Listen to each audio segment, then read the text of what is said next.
Hi everyone, today I'm going to show you how to turn this into this.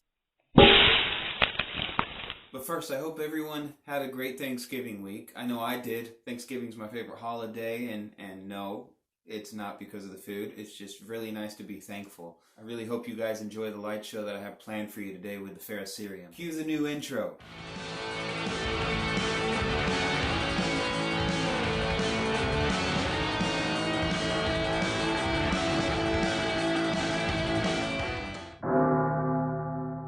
If you're wondering where to get any of the Curious Bell merchandise or any of the stuff I use in making my videos, whether that be the ingredients for thermite or in this case the Ferrocerium, you can look down in the description below. That should help you. So this is Ferrocerium. It's a pyrophoric alloy. It gets up to 4,500 degrees Fahrenheit. Most people just use it to start fires, or they call it flint.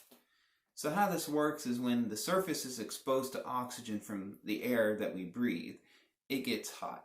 Now, normally there's an oxidation level on top of it, which protects it from getting exposed to the air. But when you just shave off a little piece, that new surface area is now exposed to the air, and it gets hot when that much is exposed at once. And that's kind of the thing about this, is if you get it hot enough, it just tends to be enough to protect it anymore, and it kind of starts a cascading reaction when exposed to the air. And if you get this thing hot enough without exposing it to the air, and then suddenly expose it to the air, it's dangerous. It's fun. I could light this end with a torch. Because the torch flame is there, it's not getting any oxygen. All the oxygen's been burned up by the flame of the torch.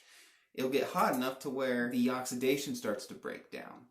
Whether that be on the inside or the outside, doesn't really matter. When you take the flame away, there's suddenly an inrush of oxygen. This means that this will start turning red when you start taking the flame away. And then that red will start traveling down. It's pretty safe at that point. It's when you suddenly take it and you divide it into hundreds of small tiny little pieces that are flying through the air, and then they're exposed to oxygen, which ignites them, and a nice brilliant flame. Yeah, I like fire. If you're not careful with this stuff, it will blow up. And that's exactly what I plan on doing. And I'm going to go ahead and make a little shield that I can use for a lot of the projects I plan on doing.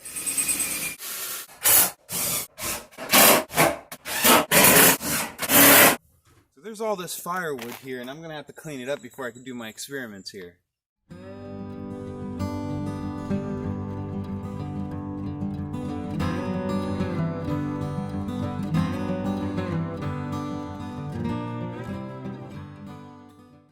Okay, so here's what I got. I've taken one of the Ferrocerium rods, I've cut it up into smaller chunks.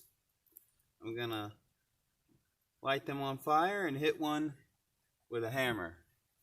Okay,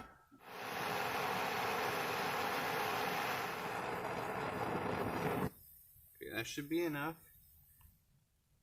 Let's see if it turns red. Yeah, it's starting to turn. Really have safety glasses on. Okay, I'm back. Oh yeah, that's beautiful. Woo!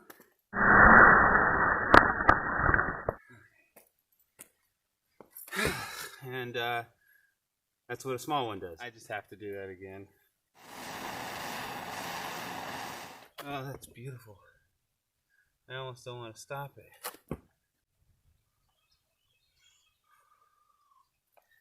Ugh, scary.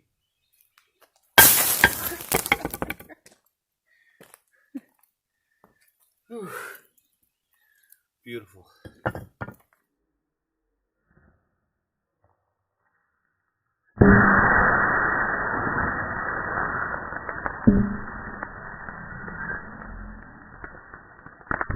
So this is something I discovered by accident when I caught a cheap lighter on fire.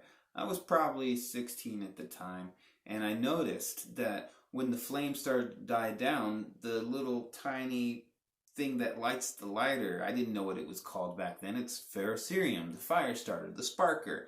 I noticed that when the flame started to die, it started to get hotter. And then, of course, naturally, I decided I was going to hit it with a hammer, and it blew up in my face. Scared me. So another thing I wanted to do was take this, which is an arrow, and shoot it at that in slow motion.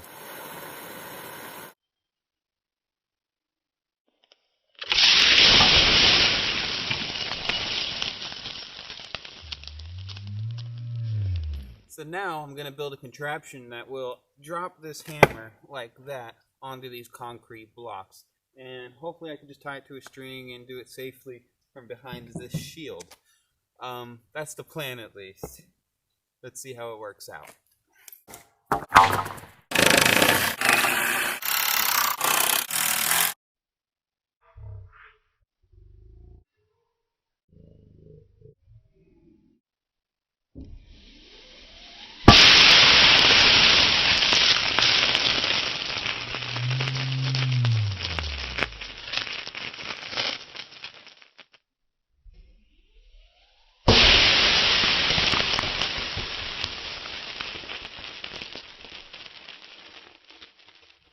If you really liked this video, please like, share, and subscribe. Consider buying some of the merchandise below or even becoming a patron. It would go a long way to help supporting my channel. I hope you guys have a blessed Christmas, and remember, stay curious. So this is just a little extra stuff that I wanted to put at the end of the video. If you don't know what the duck shack is, that's what this room is. It's where I do all my projects. Well, a lot of them at least.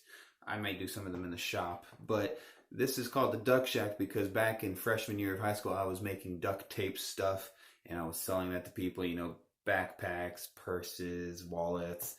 I don't do that anymore, but this is where I do all my projects. That's how this started. I was doing that just for a little bit of extra money. This used to be a chicken coop, actually, and I decided to renovate it. Luckily, my dad helped me out, and we just made this my room. I moved out here before that, but he was kind enough to help me out. Anyways, so I just wanted to show you this place because I got some new tables in and new shelves. It all looks really good and professional.